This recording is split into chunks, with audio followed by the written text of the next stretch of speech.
കോഴിക്കോട്ട് തടമ്പാട്ടു താഴത്ത് വയോധികരായ സഹോദരിമാരെ വീട്ടിനുള്ളിൽ മരിച്ച നിലയിൽ കണ്ടെത്തി. ശ്രീജയ, പുഷ്പ എന്നിവരാണ് മരിച്ചത്. വന്ന അടിസ്ഥാനത്തിലാണ് അവർ. അപ്പോൾ ഞാൻ പറഞ്ഞു, എന്നാലും ഹോസ്പിറ്റലിലായിരിക്കും, അസുഖമുള്ള കക്ഷികളാണല്ലോ, ഹോസ്പിറ്റലിലായിരിക്കും, ഇങ്ങോട്ട് എത്തിയിട്ടില്ല. ഞാൻ പ്രമോദിനെ വിളിച്ചു നോക്കാൻ പറഞ്ഞു. അപ്പോൾ ഫോൺ ചെയ്യുമ്പോൾ പുള്ളിനെ കിട്ടുന്നില്ല, നോട്ട് റീച്ചബിൾ എന്നുള്ള ഇതാണ് വരുന്നത്.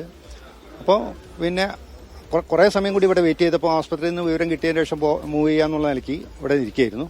അപ്പോഴാണ് വേറെ അയാളെ ബന്ധു എന്ന് പറഞ്ഞ ഒരാൾ വരുന്നത്. അയാളാണ് ഈ വീട്ടിൻ്റെ ഉള്ളിലേക്ക് പ്രവേശിച്ചപ്പോഴാണ് രണ്ടാൾക്കാർ തറയിൽ കിടക്കുന്നുണ്ട് എന്നുള്ള വിവരം കിട്ടിയത്. രണ്ട് മുറികളിലായിട്ടാണ് കിടക്കുന്നത്. അതായത് ഒരാളെ മരിച്ചു കഴിഞ്ഞാൽ എങ്ങനെയാണ് ചെയ്യാന്നുള്ള ആ രീതിയിലാണ്. മുഖം മാത്രം പുറത്ത് കാണിച്ചുകൊണ്ട് ബാക്കി തുണിയിട്ട് മൂടിയുള്ള അവസ്ഥയിലായിരുന്നു. ഒരു 3 വർഷത്തോളമായിട്ട് ഇവിടെ സ്ഥിര താമസക്കാരാണ്. നല്ല ബന്ധം, ആൾക്കാരൊക്കെ ആയിട്ട് നല്ല ബന്ധമാണ്. സഹോദരിമാരൊക്കെ വളരെ ശ്രദ്ധിച്ച് ചെയ്യുന്ന ആളാണ്. മിക്കവാറും അസുഖം ആണ് വെള്ളിമാടൂന്ന് ഹോസ്പിറ്റലായിട്ട് മേരിക്കുന്ന് ഹോസ്പിറ്റലിലെ ചികിത്സയിലാണ് അധികം ഉണ്ടാവില്ല. ഷബീർ ഒമർ വിശദാംശങ്ങൾ നൽകും. ഷബീർ, അസ്വാഭാവികതയുണ്ടോ ഈ മരണത്തിൽ?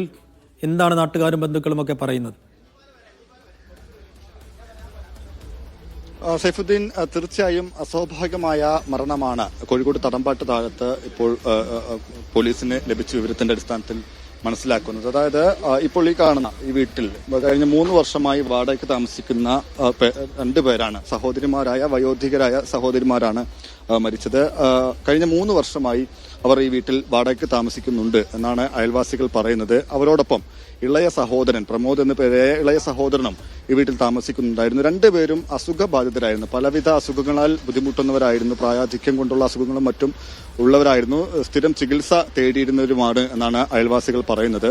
എന്തായാലും ഈ വിവരം പുറത്തു വരുന്നത്, അതായത് ഇന്ന് രാവിലെ 5 മണിയോടുകൂടി ഇവരുടെ ഈ പ്രമോദ് എന്നയാളുടെ അകന്ന ബന്ധുവും സുഹൃത്തുമായിട്ടുള്ള ആള് ഈ വീടിന് സമീപം എത്തിയപ്പോൾ അയൽവാസികൾ ഒരാൾ കണ്ടു. അപ്പോൾ അദ്ദേഹം ഈ സുഹൃത്തിനോട് ഇദ്ദേഹത്തിനോട് കാര്യങ്ങൾ അറിഞ്ഞപ്പോഴാണ് പ്രമോദ് എന്ന് പറയുന്ന ഇവരുടെ സഹോദരൻ ഇന്ന് പുലർച്ചെ 5 മണിയോടെ ഇവിടെ എത്തിയ ആളോട്, ബന്ധുവും സുഹൃത്തുമായ ആളോട് സഹോദരി മരിച്ചു എന്ന വിവരം ഫോൺ വഴി പറഞ്ഞു. അതിനുശേഷം അദ്ദേഹം ഫോൺ കട്ടാക്കി. പിന്നീട് അദ്ദേഹത്തെ വിളിച്ച് കിട്ടിയില്ല എന്നാണ് പറഞ്ഞത്. അല്പം കഴിഞ്ഞ് ഇവരുടെ മറ്റൊരു ബന്ധു കൂടി സ്ഥലത്തെത്തി സമാനമായ കാര്യം പറഞ്ഞു. പ്രമോദ് ഇത്തരം ഒരു വിവരം അറിയിച്ചിട്ടുണ്ടെന്ന് പറഞ്ഞു. തുടർന്ന് ഈ ബന്ധുവാണ് വീടിനകത്ത് കയറി പരിശോധന നടത്തുന്നത്. ഈ സമയം 2 മുറികളിലായി മൃതദേഹങ്ങൾ കണ്ടെത്തിയെന്നാണ് പറയുന്നത്. മരിച്ച ശ്രീജയ 76 വയസ്സായിരുന്നു. ഒപ്പം തന്നെ പുഷ്പലളിത 66 വയസ്സായിരുന്നു. ഇവർ 2 പേരും 2 മുറികളിലായി മരിച്ച നിലയിൽ കണ്ടെത്തുകയായിരുന്നു. അത് തന്നെ പ്രത്യേകം പറയേണ്ട കാര്യം, ഇവരുടെ മൃതദേഹം കൃത്യമായി തന്നെ വെള്ളത്തുണിയിൽ പൊതിഞ്ഞ നിലയിലായിരുന്നു. അതായത് പൊതുദർശനത്തിനും മറ്റും വെക്കുന്ന നിലയ്ക്ക് വെള്ളത്തുണിയിൽ പൊതിഞ്ഞ നിലയിലായിരുന്നു. തല മാത്രം പുറത്തേക്ക് കാണുന്ന രീതിയിലായിരുന്നു എന്നാണ് അയൽവാസികൾ പറയുന്നത്. തുടർന്ന് ഈ പ്രമോദ് എന്ന് പറയുന്ന ഇവരുടെ സഹോദരനെ, ഇളയ സഹോദരനെ, ഇവരോടൊപ്പം താമസിച്ചിരുന്ന ഇളയ സഹോദരനെ ഫോൺ വഴി ബന്ധപ്പെടാൻ ശ്രമിച്ചു. അദ്ദേഹത്തിന്റെ ഫോൺ ആ സമയത്ത് റിംഗ് ചെയ്തിരുന്നു, പക്ഷെ എടുത്തില്ല. പിന്നീടും വിളിച്ചുകൊണ്ടിരുന്നപ്പോൾ ഫോൺ സ്വിച്ച് ഓഫ് ആയി എന്നുമാണ് അയൽവാസികൾ പറയുന്നത്. ഇദ്ദേഹം എവിടെയാണ് എന്ന കാര്യത്തിൽ ഇപ്പോൾ അവ്യക്തത നിലനിൽക്കുകയാണ്.